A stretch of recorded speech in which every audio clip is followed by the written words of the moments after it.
Hey, what's going on? Heroes Pudgy Force here. So today I thought I would record something special. Originally I was going to record another episode of Pokken Tournament Blue League, but this video showed up on my Facebook feed today and I thought it'd be really interesting to go over it. What we have here is a brand new Pokemon Sun and Pokemon Moon trailer. Now I've watched it over a couple times myself already and there's a lot of really interesting information in the video, so I thought we'd go through, do a bit of an analysis. If you'd like to see the video in full without me talking over it, the link will be in the description below. It's available on the Pokemon.com website, as well as the Pokemon YouTube page. So, without any further ado, let's get started.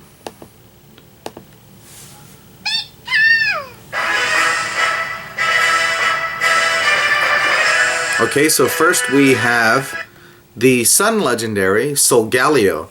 I think that's a combination of Sol, which is the name of our sun, and Galileo, who was like one of the old world astronomers, who I believe was the one who discovered that we revolve around the sun, not the other way around. His typing's a bit interesting. Psychic Steel. I personally thought he was going to be a fire type. I think a lot of people did, but he ended up being a steel type, which I guess kind of makes sense, except now he's weak to fire, and that's a little strange for the sun Pokemon that he's weak to fire. And his ability is Full Metal Body. We'll see what that is in a second. Okay. Now I want to pause for a second to talk about this interface because it's very colorful. Every Pokemon game you may have noticed had a certain theme to its interface. Now the one on this one, we've got splashes of color like they're painted on. We got a bright teal color. We've got a splash of orange for the ability, and the HP bar has kind of got a gradient to it, and it's not even uniform in size. It looks like towards the end of the HP bar it's actually thicker. So it's kind of going forward with that whole idea of color and such going on in this region. So Solgaleo's Full Metal Body prevents its stats from being lowered, and that's a little disappointing. That's basically like Clear Body, which I think the entire Reggie trio has. I think that's something that Metagross can get as well. So actually it's very similar to Metagross. It has a Psychic Steel typing and it has Clear Body. So that's a bit disappointing. I was hoping for something a bit more unique. But while we're here, we can take a look at the battlefield. We got ourselves a desert battleground. Kind of like X and Y, except, correct me if I'm wrong, I don't see any circles underneath them. In the previous Pokemon games, underneath the Pokemon was usually a circle indicating the terrain. That is not here. So it's kind of like we're slowly moving in the step of realism with Pokemon, where they are in the environment, because you may have noticed in the previous trailer that the Pokemon, when they're battling on that stadium in the middle of that town, we don't know much about that area yet, but when they're battling in that area, they're actually on the stage. There's no circle under the Pokemon, so we're actually in the physical environment now. Not sure how we're going to continue to progress forward in that way, but it looks really interesting. I'm curious to see if perhaps like all battles will be in this way. Like, for example, you get in a battle in the city, you see the buildings, not just some generic backsplash of urban terrain, but actual buildings that you can go into when you're not in a battle. Maybe you're out in a certain part of town and you see buildings, or you're in a certain part of the woods and you see the trees organized in such a way depending on where you are. I'm just speculating right now. This is purely speculation, but I did notice that the Pokemon don't have the circles under them, and this is kind of just tying in with what was in the first Pokemon Sun and Moon trailer. But anyway, let's continue on here.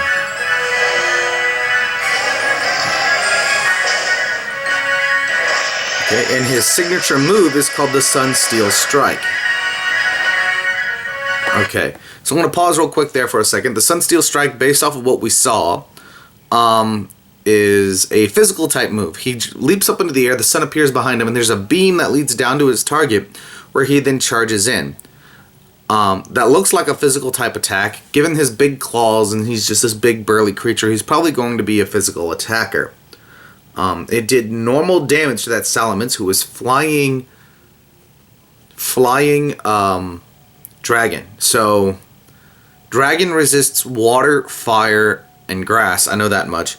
So it can't be any of those. So if there's any chance that fire typing could be represented in his special attack, it's not there. Might be steel type. It is called the Sun Steel Strike. So that's a possibility right there. And now we're getting on to the Moon Legendary, who's Lunala, who has a Psychic Ghost typing, and that's really interesting as well. I'm kind of surprised it's not Flying Dark, to be honest, because after all, it is a giant bat creature. In fact, if you look at it, it kind of looks like a vampire bat. It's got red eyes, it's got fangs, it's got a high collar like a vampire does. Its body is kind of skeletal. It has like you can see through its rib cage. Actually, getting a closer look at this Pokemon, it looks like the cooler of the two cover legendaries. If I wasn't a red gamer all the way, I probably would get Pokemon Moon first. But I'm definitely getting both because I am a red gamer, meaning I got red version, gold version, ruby version, pearl version because it was the closest to red, white version because it had the white and red legendary on it. I got I got Omega Ruby. I am a red gamer. I'm pretty sure there are other gamers out there like that. But I'm definitely getting Pokemon Moon as well because this is one sweet looking legendary. I really like the look of this legendary. And its ability is Shadow Shield. I don't think it doesn't tell us what that does. But look at this thing. It looks amazing. I love the look of this Pokemon. It looks super cool.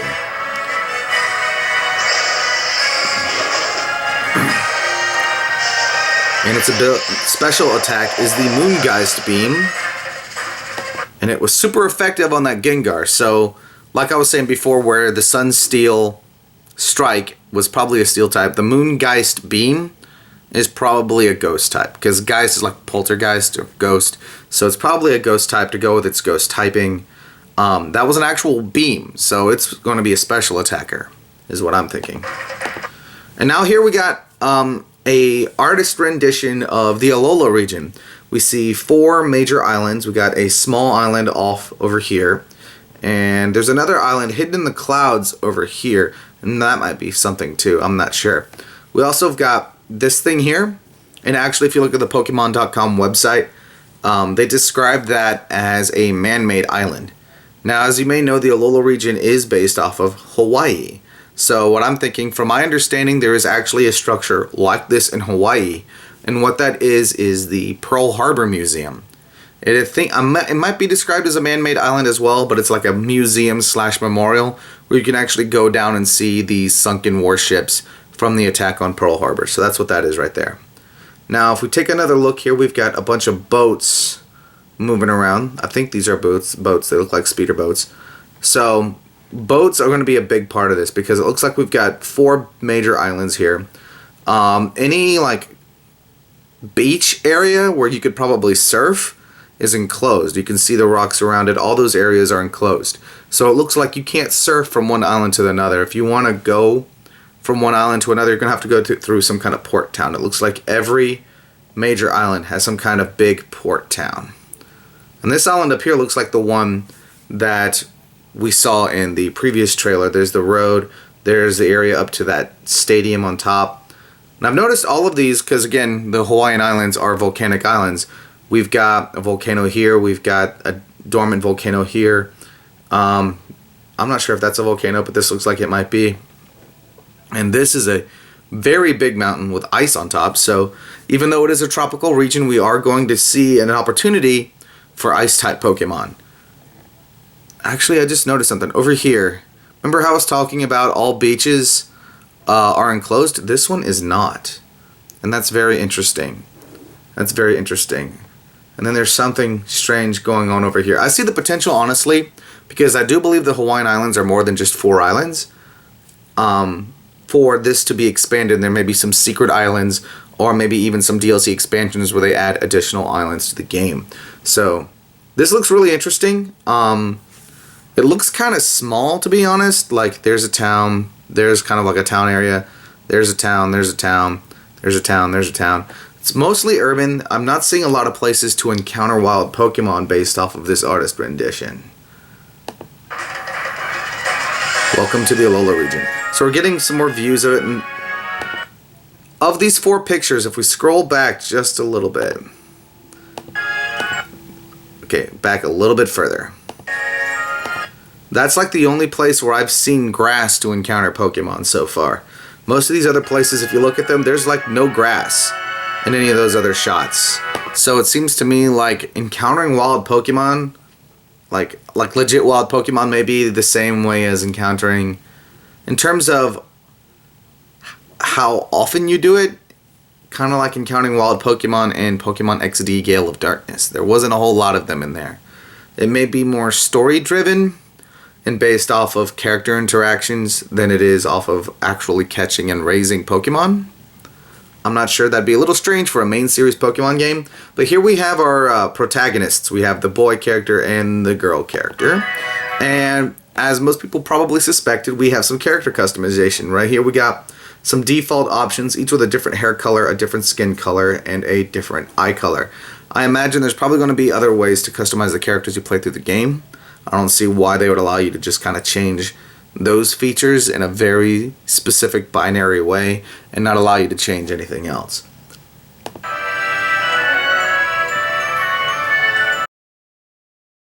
Okay, so here we have our professor, Professor Kukui, and I think a lot of people had guessed that ahead of time. He looks pretty young, actually. And we also get what I think is probably our first look at the bottom screen. And this looks pretty interesting to me. It's kind of got like this web page thing going on, or this may actually be the player's computer screen. Maybe they interact with him on their computer. It's hard to tell. But we get to see the islands, and this is a bit different of an orientation than what we saw in the artistic rendition. But this does end up looking more like the Hawaiian Islands. It says Alola is a region made up of several islands. Now I want to take a look at these things over here on the right, because these are interesting. We have a record button. This may be your versus recorder where you can record battles. I don't know. But there's also this photo button. And that's very interesting to me too, because Pokemon Snap was a very, very popular game back in the day, and we have not seen one since the N64. This is a very colorful tropical island. Imagine if there are vistas or places where you can maybe take pictures of Pokemon and submit them to, I don't know, maybe Professor Kukui, and get them rated and maybe earn bonus points. I don't know. It could be like a Pokemon Snap-ish kind of thing built in. And then there's like a system settings button here. That could be the reason the region is chock full of nothing but rare Pokemon. So that kind of goes back to what I was talking about, how it seems like Pokemon encounters are not as common, like wild Pokemon encounters are not as common in this game as they are in other games, because I don't see as much grass or places to encounter wild Pokemon. I'm sure they exist. It's a main series game. I'm sure they exist, but it's a little disconcerting that I'm not seeing very many of them. So I'm not sure what to make of this, but this could possibly mean that we'll see a lot of legendaries represented, because he says nothing but rare Pokemon. This gives me an idea that this might be a small generation in terms of the total number of Pokemon released, like Generation 6. It may be as small as Generation 6, if not smaller. But we might see a lot of legendaries represented, either new ones or returning old ones, just to get this emphasis across that rare Pokemon are located here. Okay, and we have Kukui's mysterious assistant, Lily. And her attire is very interesting. She kind of looks like a Kalos trainer. She's got that French couture look going on about her. She's described as mysterious, and that's very interesting. And on the Pokemon.com website as well, they say that she's actually a central figure to the games.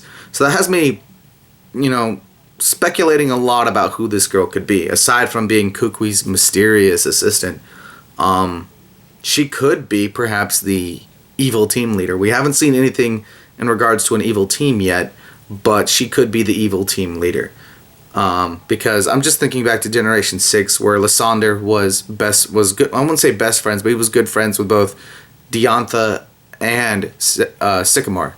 So it wouldn't be a stretch to think that maybe the evil team leader, in this case Lily, could be someone who's close to the professor. They're getting better about introducing the bad guys earlier and earlier. Maybe not even tell you outright who the bad guys are.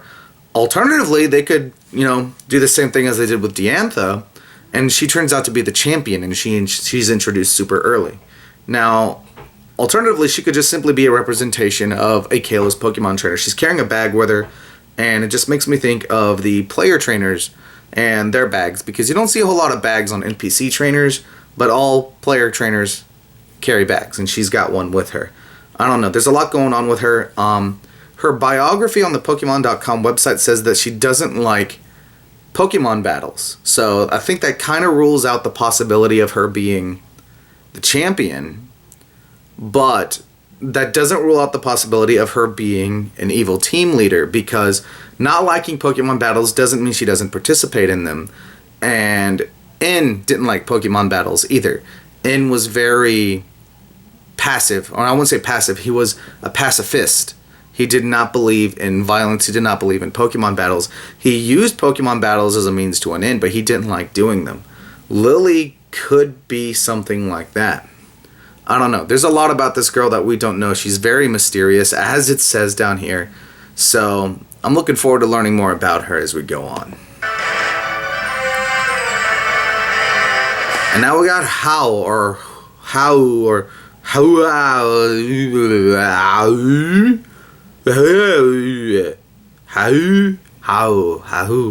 I don't know. I can't speak his name. He's your new friend in Alola, and I'm thinking he's probably going to be your rival. It says here, hooey, that gave me chicken skin. Now we see Lily, we see Kukui, we see How, and we see this strange old man who was in the previous trailer, and it looks like we might be in the same village as that trailer. So this may be right after you got your starter Pokemon, and actually this may be after a battle that you've had with How. And that's why he's like, ooh, that gave me chicken skin, or goosebumps as we call it here, because it was a thrilling battle. I think he's going to be a rival. And, I mean, a rival, because not the rival, because as you may have noticed, Pokemon has gotten to where they kind of want it to be a group of friends kind of thing. You don't have the one rival. Like in Red and Blue, not Red and Blue, Black and White, you had Sharon and Bianca. And then in X and Y, you had like 4 rivals. You had Trevor, who challenged you when it came to the Pokedex. You had Tierno, who just wanted to get stronger, but he wanted to build his team his way. You had Shauna, who was just going around having a good time. How seems like a Shauna kind of rival. And then you had Calum, I think was his name, / Serena, who were the passionate, I want to be the very best kind of rival. How seems like the Shauna kind of rival, but I think he is a rival all the same. Oh, now here we get to the fun part. There is a Rotom in your Pokedex. Your Pokedex is possessed. This is very, very interesting, because for one thing, that means a new Rotom form, I believe. It's what it's showing on the right, Rotom in the official Sugimori art style. It looks like it could be a new form for him. Could just be a straight electric type. But if you look at the left, you see in-game dialogue with Rotom. You are talking with Rotom. He is talking to you through your Pokedex. Nice to meet you, pal. Gentle on the goods, okay? And he's speaking in English. He's speaking in your language. You can communicate with him. And that's very interesting, because the Pokedex is always with you. So that means this Rotom is always with you. So you always have someone that you can talk with. Even if you are alone, if you have no other Pokemon trainers with you, you have this Rotom that you can talk with. And that kind of makes me think about, because don't get me wrong, Pokemon are great, and they're your lifelong companions, they're your friends. You're supposed to grow with your starter Pokemon. But Pokemon, because of the fact that you can't actually really communicate with them, kind of feel like pets, especially this generation when you have a bird, a cat, and Celio's basically a water puppy. He's a dog. He looks like a dog. So you have pets for Pokemon, for starter Pokemon. So it just kind of forces the idea that they're not really a companion, someone that you can share your passions with, someone that you can lean on, someone you can confide in. Rotom here is a companion. in the next generation of Pokedexes, but it's only complete once Rotom has gone into this body specially made for it. So that means the Pokedex only works when Rotom is with you. That means the Pokedex literally requires Rotom to operate, which means I don't think this Rotom is never going to leave your Pokedex. He's going to be unique. He's going to be kind of like cosplay Pikachu. But that does kind of say something about the Alola region. It goes back to what Kukui said about this being a region for rare Pokemon. And I think that says something when you have Rotom, which I believe to be a rare Pokemon. At least he follows my criteria of a rare Pokemon. He is required to operate an Alola Pokedex, which means every Alola trainer who has an Alola Pokedex has a Rotom. And that's very telling about the nature of the Alola region. And it's a whole new way for people and Pokemon to communicate. Woo! Now that is very interesting to point out because, as I said, Rotom can talk to you and you can understand him, but Rotom is still a Pokemon. So that means he can communicate with Pokemon. So that means you can actually hold a conversation with Pokemon now. You'll have a translator in the form of Rotom, but you can hold a conversation with Pokemon now. That actually opens up all kinds of new storytelling possibilities. Remember how I was talking about Lily possibly being the evil team leader? What if she's not? What if it's a Pokemon that's the villain of this game and you communicate with it through Rotom? What if instead of encountering, like in one of the few rare wild areas that we saw so far, instead of encountering a village of people and you interact with the people and maybe there's some kind of story involving them, you encounter a group of wild Pokemon and there's like a small sub-story arc involving them. And you talk to them through Rotom. You pass on a message, Rotom passes on the message, they talk to Rotom, Rotom talks to you. So this opens up a whole new possibility here where you can basically have Rotom act as translator. And now you can actually talk with your Pokemon and other Pokemon. And it's just so interesting to think about. It's a whole lot of new story opportunities. I'm really looking forward to this. And we have the release date, again, November 18th, 2016. Super fun. Really, really looking forward to this. Again, I was totally all for Pokemon Sun, but I might get Pokemon Moon as well, if not first, because I'm loving the look of Lunala. Lunala looks super cool. Solgaleo Galio is pretty good too, but I really like the look of that Moon Legendary. It looks really cool. So that's our analysis of the trailer, guys. Hopefully there'll be more of this to come. It's been really enjoyable. As you may know, it is June, and with June came a new month. So Manaphy has been released. So I got myself a Manaphy card here just to show you guys. I'm actually going to be writing an article about Manaphy this month to put up on the blog. I feel that the blog is probably a better format for doing those kinds of... I think it's better to do an article than to make a video about it. So I'm going to do an article for the blog about Manaphy for this month for Pokemon's 20th anniversary. So I'm going to put a link for that in the description once it's done. It's not done yet, but it'll be in the description once it's completed. So check that out as soon as you can. So I think that's it for now, guys. Thank you so much for watching. Please check out other videos that I've done. And as always, heroes, I'm Poji Force, and you guys stay awesome. Take care.